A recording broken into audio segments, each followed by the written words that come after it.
હાલમાં જે કમોસમી વરસાદ થયો એના અનુસંધાને સરકારશ્રીએ આજથી નુકસાનીનો સર્વે કરવાની શરૂઆત કરી છે. ટીમને મોકલી છે ખાંભાથી.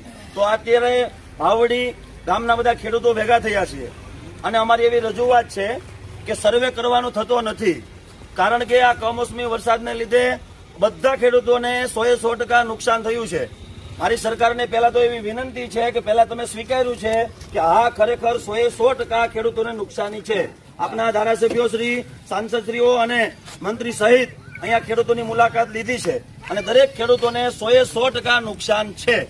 બરાબર, તો સર્વે કરવાની કોઈ જરૂરિયાત નથી, કારણ કે માંડવી પલ્લી ગઈ છે, ચારોલું પલ્લી ગયું છે, કપાસ તમામ પાક 100% ફેલ થઈ ગયો છે. તો હાલમાં સર્વે કરવામાં વાવાઝોડામાં તોકતેમાં અહીંથી ગામડેથી સર્વે ગયો તો ખાંભા અમરેલી સુધી અડધાને પૈસા મળ્યા, અડધાને ન મળ્યા.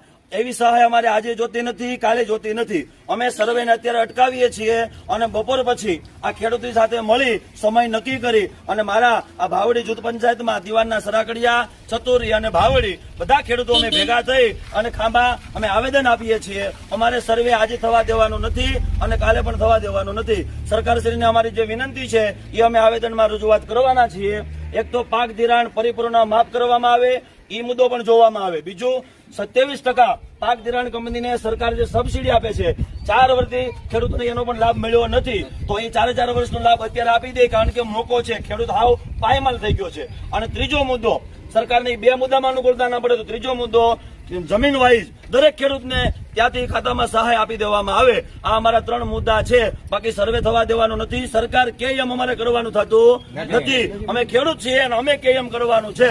ભારત માતા કી જય જવાન જય કિસાન.